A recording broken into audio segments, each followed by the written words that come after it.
Hello everyone, my name is Tokhrin Khasai. I'm here to present my case presentation on financial risk analysis. Before I proceed to the main part of the presentation, let me discuss on the purpose of ratio analysis. The primary purpose of ratio analysis is to assess various aspects of a company's financial condition, including profitability, liquidity, solvency, and efficiency. My case presentation will focus on calculating an interpretation of these four ratios. The key questions to be examined in the case are as follows. The first one, yachts industry uses a small percentage of preferred stock as a source of finance. So, in calculating the ratio for the company, should preferred stock be included as a part of the company total equity?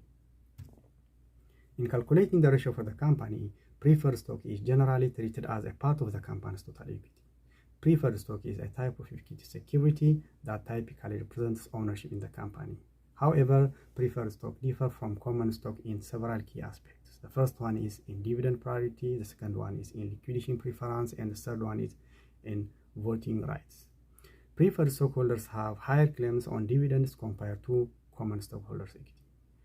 In case of liquidation, in the event of liquidation or bankruptcy, preferred stockholders have higher claim on the company assets than common stockholders' equity. And the last one is voting rights. Preferred stockholder equity generally have limited voting rights. The second question is calculating all the ratios listed in the industry. Here I have calculated 12 ratios, and I want to focus more on the meaning and interpretations of the ratio rather than the number. So let me proceed to the most important question, is number 3, which is the part of interpretation. So to interpret my calculated ratio, I use median ratio as a benchmark. Using this benchmark, let me discuss the parts of interpretation. The first one is current ratio. Here I have 1.01 calculated current ratio, and the benchmark is 1.51. So here we have lower current ratio compared to benchmarks. So having a low current ratio compared to the benchmark meaning or indicates potentially less liquidity and high risk of short-term financial stress. And the second one is quick ratio. The calculated ratio is 0.61 and the benchmark is 0.75. Still we have here low quick ratio, which is like the current ratio.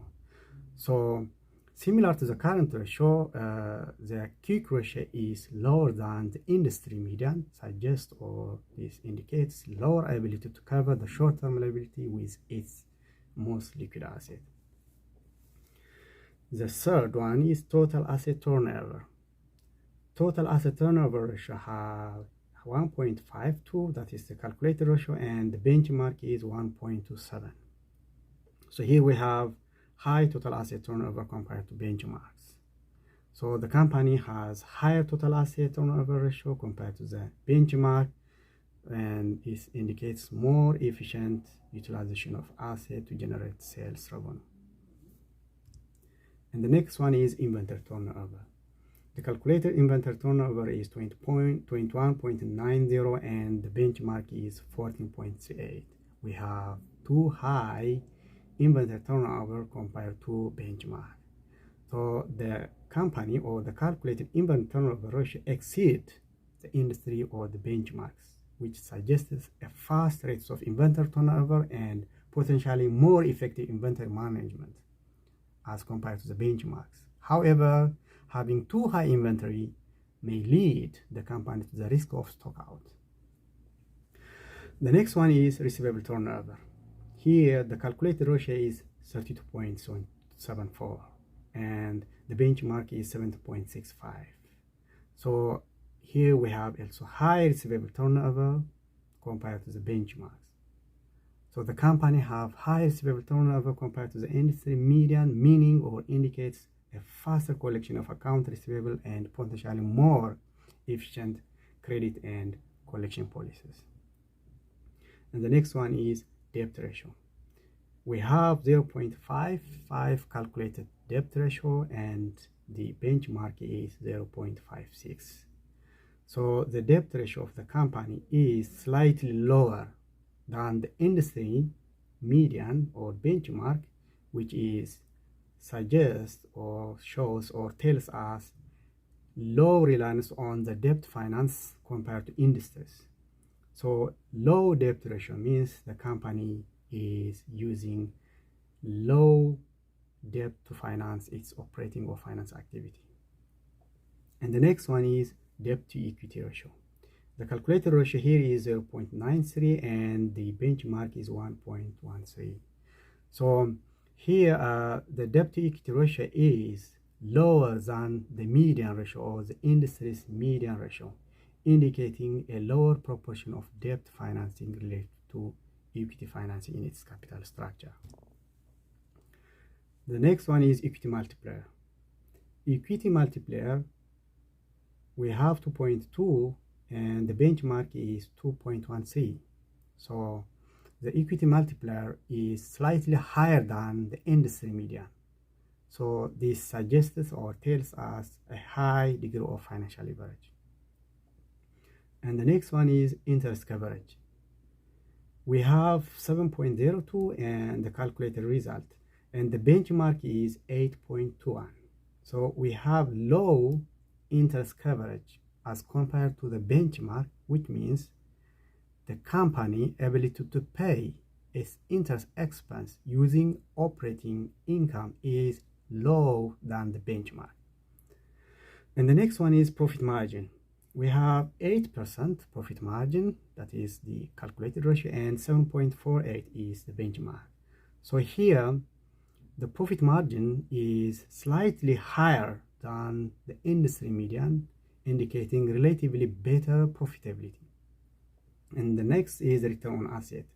We have 12% and the benchmark is 10.67, and return on asset exceed the industry median, or we have higher than industry median, indicating more effective asset utilization to generate profit. And the next one is return on equity. We have 27% and the industry median or the benchmark is 19.32%. So the return on equity is higher than the industry median, suggests better profitability relative to stockholders' equity. And the last question, suppose you create an inventory ratio calculated as inventory dividend by current liability. How would you interpret this ratio compared to the industry average ratio?